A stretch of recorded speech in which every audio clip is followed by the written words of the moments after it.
Good morning, everyone. Good morning, magandang umaga po sa inyong lahat. Nandito na naman kami ng alaga ko.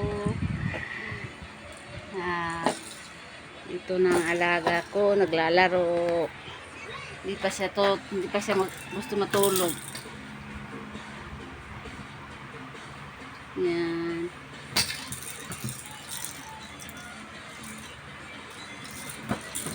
Yan. Hello, say hi.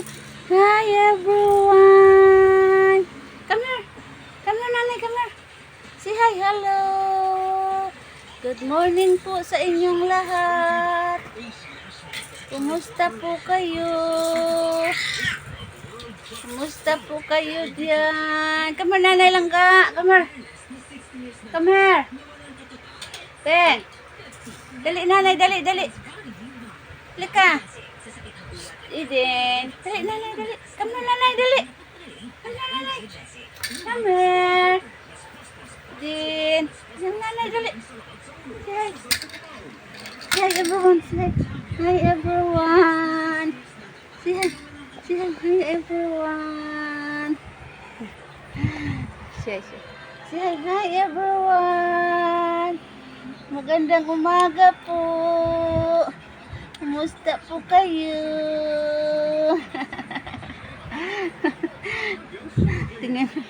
Tingnan siya sa akin.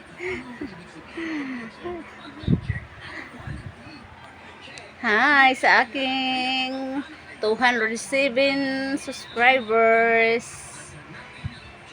Kumusta po kayo? Salamat sa palagi niyong panonood sa aming dalawa ng alaga ko. Pasensya na po kayo kung palagi lang ganito ang video namin kasi hindi kami nakakalabas.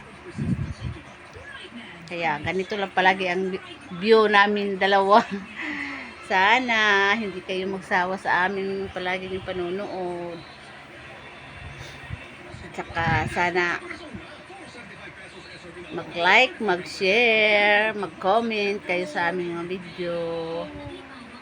At salamat po sa mga sumusuporta sa aming dalawa. Salamat po sa palagi ng panonood. Hindi pa natutulog. Inubos lang yung ano niya, oh.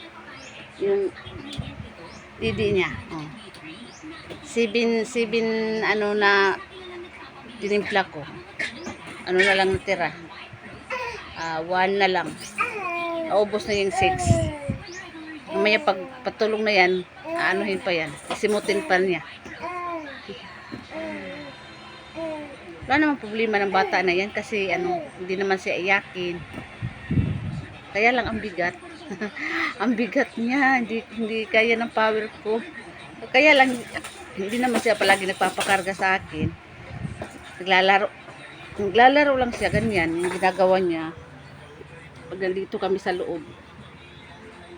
Tapos pag nandoon naman kami sa labas, nalagay ko sa sakuna or sa stroller. Hindi naman siya palagi kinukubos, hindi naman siya palaging kinakalong ko. Naglalaro lang naman siya. Lapit ng birthday niya yan. Birthday niya is ngayon 20, Sabado. Saturday. Birthday ng alaga ko. Magbe-birthday na yan. Ang aming baby. Magwa 1 year na siya. Ngayon 20.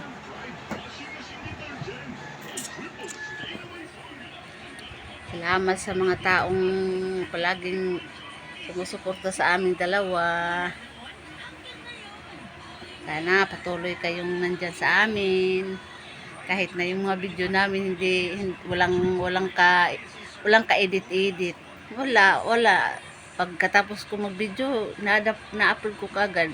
Wala akong edit kasi hindi ako marunong. Naabot niya yung electric pan. Inayo ko. Gusto niya abutin yung electric pan. Ayan. Yan ang gawain niya dito sa loob.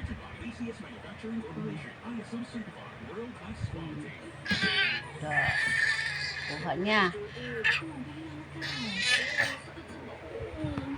Kuha niya. Kasi hindi ako marunong hindi ako marunong mag-edit.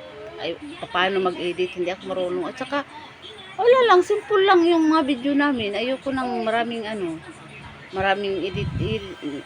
Okay lang naman mag-edit. Kaya lang, parang, mas maganda kasi pag totoong istorya mo yung ginagawa mo.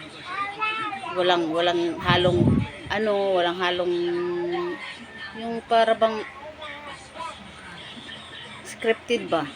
Totoo talagang istorya namin dalawa. Yung actual na sinasabi, hindi kailangan mag-voice over.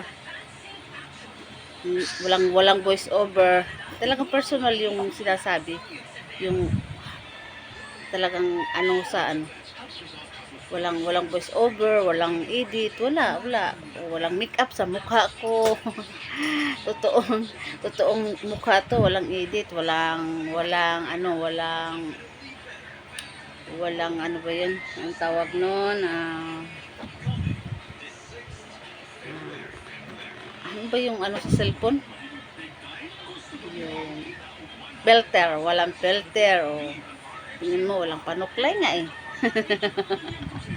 totoong mukha talaga to, at saka totoong walang filter, walang makeup, wala. Kung anong mukha ko, ganito ng mukha ko pag nakita nyo ako.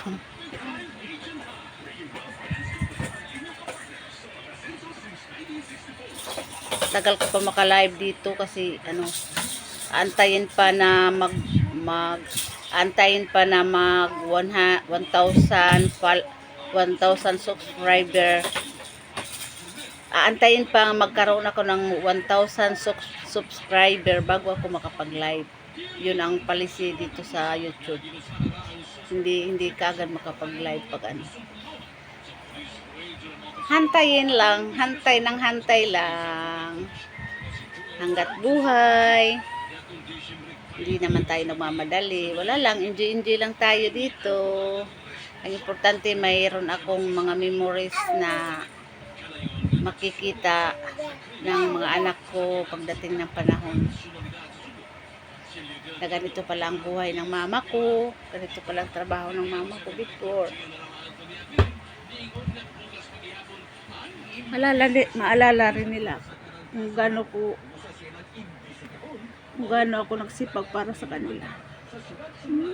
Hello. Okay. Agay. No. Pinakuha yung eyeglass ko. Kinukuha yung eyeglass ko.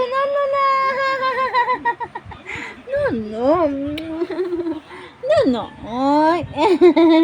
Ayaw niya kasi naka-eyeglass ako kasi hindi niya ako. Umiiyak niya pag baby, bro ang eyeglass ni nanay. Wala na ang eyeglass ni nanay. Di na makapag-read sa letters. Wala na, hindi na makita ang letters ni nanay pag walang eyeglass. Wala lang, yung ginagawa ko naman dito sa pag-YouTube ko. Wala naman, yung parang ini-enjoy ko lang yung sarili ko. Inaano ko yung moment ko araw-araw ng alaga ko kasi ito ang trabaho ko. Inaano ko lang moment namin dalawa, tapos wala lang, inaano ko lang para sa pagdating ng araw may makikita naman ang mga anak ko na ganito ang trabaho ng mama ko before. Nagsikap din ang mama ko kahit paano. Yun lang. Sana maalala ng mga anak kong naging sitwasyon ko. Alam nyo, before nung bago pa ako mag-asawa, ang ganda ng buhay namin before. Meron kaming konting business ng asawa ko. Kaya lang, siguro pinahiram lang ng Panginoon sa amin yung mga ganong bagay, yung ganong ano, pinatikim lang sa amin. Siguro sinadya lang ng Panginoon na sa na habang maliliit pa yung mga anak namin, hindi maranasan ng mga anak namin yung naranasan namin before, or naranasan ko before na nung maliit pa ako, na talagang hirap sa pagkain. Talagang ano lang ako sa mga sa aking mga kamag-anak para makakain lang ako, kasi ano naman, ang aga nang namatay nga na mama ko, tapos yung papa ko is lasinggero. Parang wala, masabi ko talaga before na kung mayroon man mahirap na bata before, talagang sinubok ng tadhana talaga, nawalan ng ina. Mayroon naman ama is lasinggero naman, maraming babae. Tapos ako, palipat-lipat lang ako before sa aking mga kamag-anak kung saan gusto ko. Awa naman ng Diyos, yung mga kamag-anak ng mama ko, kamag-anak ng papa ko is niintindi lang nila ako kung saan ako gusto tumira. Yun pag palipat-lipat lang ako hanggang sa lumaki na ako, na edad ko is edad ako ng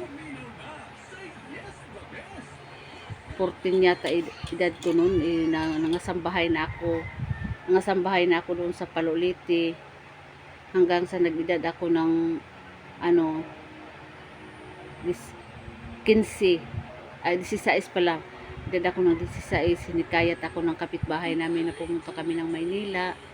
Yun, sumama ako dahil libre naman ng pamasahe namin. Yun lang.